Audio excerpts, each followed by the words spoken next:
Imagine being born into a world where your body does not belong to you, where beauty can save you for a night or destroy you forever, where silence is safety and obedience is survival. This was the reality of being a woman in the 16th century, a time of kings and queens, cathedrals and crowns, and a time when half the human race was treated as something less than human. You see, from the moment a girl was born, she was property. A daughter not celebrated, but prepared for marriage, for labor, for control.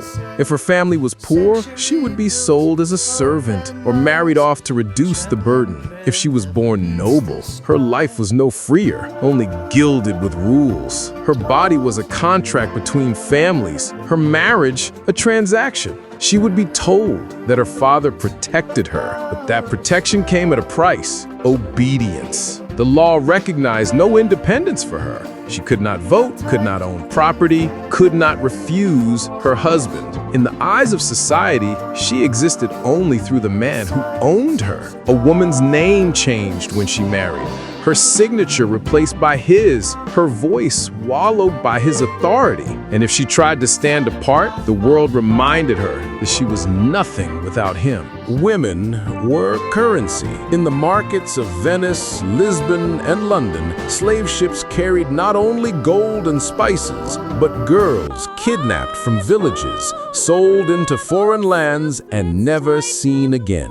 Even within Europe's noble houses, young women were gifted to lords and kings as tokens of loyalty. They were paraded, assessed, and chosen not for love, but for usefulness. Royal mistresses lived in silk and jewels, but were still prisoners of power. When their beauty faded, they were dismissed, exiled, or quietly replaced. It wasn't only about desire, it was about dominance, a reminder that even beauty belonged to men. In a world ruled by men, beauty was both armor and weapon, but a weapon that could turn on its wielder at any time. A beautiful woman could attract a wealthy husband or the attention of a king, but she could just as easily be condemned for tempting men to sin. In the 16th century, rumors could kill. If a woman was seen walking alone or speaking too freely, she could be called immoral, or worse, accused of witchcraft, because beauty wasn't just admired, it was feared. A woman who drew too many eyes risked becoming a story told in whispers, a lesson for others to stay quiet, stay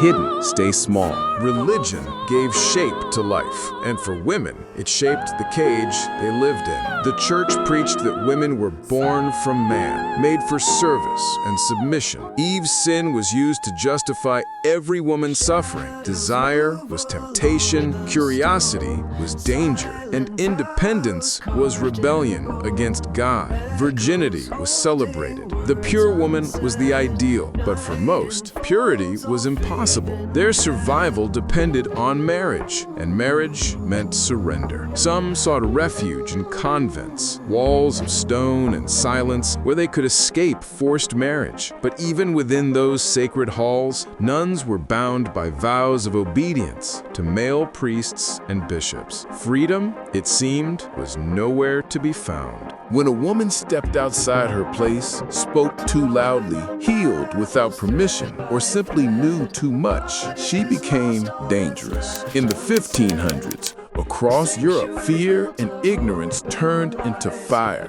Tens of thousands of women were accused of witchcraft. Some were burned at the stake, others were drowned, hanged, or tortured until they confessed to crimes they never committed. Their only sin? Knowing herbs, owning books, or daring to live without a man's control. The word witch was never about magic. It was about control, a tool to silence the ones who would not obey.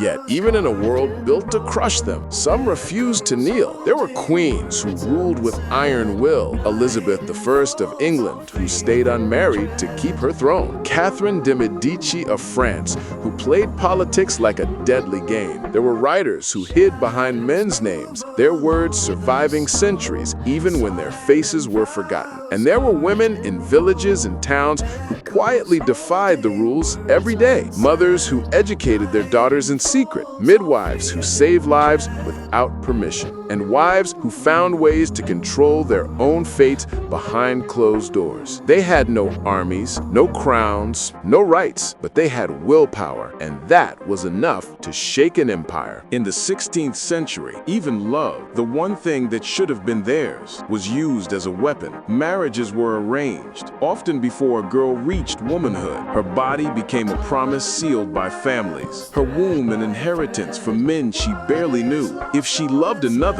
it was scandal. If she refused, it was rebellion. If she ran, it was sin. Romantic love was a privilege only men could afford. For women, love was duty, and duty was bondage. Being a woman in the 16th century meant living under the shadow of control, by law, by religion, by fear. Yet, through centuries of silence, women endured. They found strength in places where none was meant to exist. They raised nations in secret, carried revolutions in their hearts, and kept the world alive, while history wrote only men's names. The 16th century ended long ago, but the echoes of its cruelty still linger, because the fear of powerful women never truly disappeared.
The past was built to silence them, but history remembers those who dared to speak.